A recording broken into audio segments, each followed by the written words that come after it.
এটি নিজের ব্যর্থতাকে অতিক্রম করার গল্প, যার নাম পুনরুজ্জীবনের ফিনিক্স। এক দেশে এক রাজ্য ছিল সেরেন্ডেল নামে পরিচিত। সেখানে একজন তরুণ নাইট ছিল, নাম আইডেন।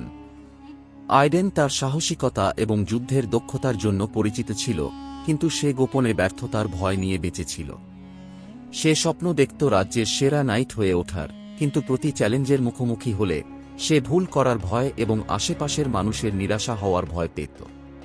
একদিন রাজা একটি বড় টুর্নামেন্ট ঘোষণা করেন রাজ্যের চ্যাম্পিয়ন খুঁজে বের করার জন্য।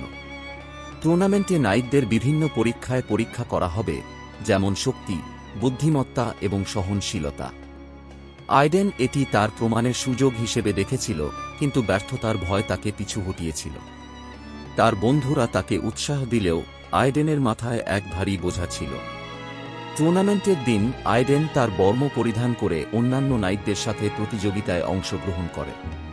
প্রথম পরীক্ষা ছিল শক্তির পরীক্ষা, যেখানে নাইটদের ভারী পাথর তুলে একটি মাঠের উপর দিয়ে নিয়ে যেতে হবে। আইডেন পাথরের ওজন নিয়ে লড়াই করল এবং তার ভয় তাকে গ্রাস করতে শুরু করল। সে বেশ কয়েকবার পাথর ফেলে দেয় এবং অন্যান্য নাইটদের থেকে পিছিয়ে পড়ে। পরাজিত অনুভব করে আইডেন হাল ছেড়ে দিতে চেয়েছিল, কিন্তু তারপর সে তার পরামর্শদাতা স্যার সেড্রিকের কথা মনে পড়ে। ব্যর্থতা শেষ নয়, বরং সাফল্যের দিকে একটি পদক্ষেপ। নতুনভাবে দৃঢ় সংকল্প নিয়ে আইডেন পাথর তুলে নেয় এবং প্রচেষ্টার সাথে পরীক্ষা সম্পন্ন করে।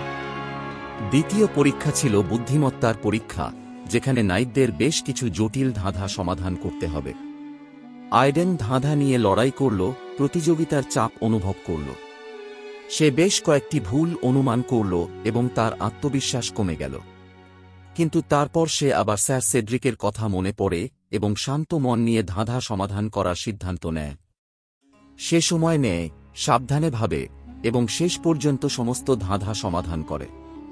চূড়ান্ত পরীক্ষা ছিল সহনশীলতার পরীক্ষা, যেখানে নাইটদের একটি প্রতারণাপূর্ণ বাধা কোর্সে নেভিগেট করতে হবে। আইডেন বেশ কয়েকটি চ্যালেঞ্জের মুখোমুখি হয়, সরু সেতু পার হওয়া থেকে শুরু করে দোলক পেন্ডুলামগুলিকে এড়িয়ে চলা পর্যন্ত। এক সময়ে সে পিছলে পড়ে কাদা গর্তে পড়ে এবং আবার ব্যর্থতার ভার অনুভব করে।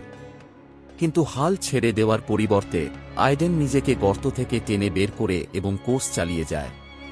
সে প্রতিটি ব্যর্থতাকে একটি পাঠ হিসেবে গ্রহণ করে, তার ভুল থেকে শিখে এবং প্রতিটি পদক্ষেপে উন্নতি করে।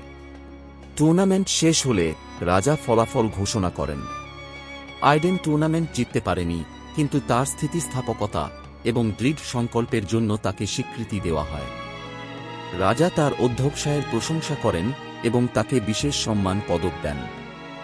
আইডেন বুঝতে পেরেছিল যে আসল সাফল্য কখনো ব্যর্থ না হওয়া নয়, বরং প্রতিবার পতনের পর ওঠা। তার যাত্রা থেকে অনুপ্রাণিত হয়ে আইডেন তার গল্প অন্যদের সাথে শেয়ার করার সিদ্ধান্ত নেয়। সে রাজ্য জুড়ে ভ্রমণ করে তরুণ নাইট এবং গ্রামবাসীদের স্থিতিস্থাপকতার গুরুত্ব এবং ব্যর্থতা অতিক্রম করার শক্তি শেখায়। আইডেনের গল্প একটি আশার প্রদীপ হয়ে ওঠে, সবাইকে মনে করিয়ে দেয় যে ব্যর্থতা ভয় পাওয়ার মতো কিছু নয়, বরং সাফল্যের পথে একটি পদক্ষেপ হিসেবে গ্রহণ করা উচিত। সেদিন থেকে আইডেন পরিচিত হয়েছিল পুনরুজ্জীবনের ফিনিক্স নামে, আশার এবং দৃঢ় সংকল্পের একটি প্রতীক হিসেবে।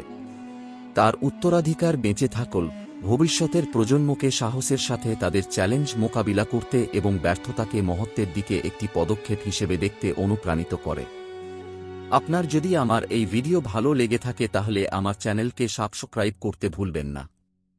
এতে আমার আরও ভালো ভিডিও আনতে অনুপ্রেরণা যোগাবে। এবং অবশ্যই বেল আইকন ক্লিক করে রাখবেন, এতে আমি যখনই নতুন ভিডিও আনব আপনি আগে সেটা দেখতে পাবেন। শেষে একটি লাইক করে পাশে থাকুন। না আমি পরাজিত হব না, আপনাকে হতে দেব।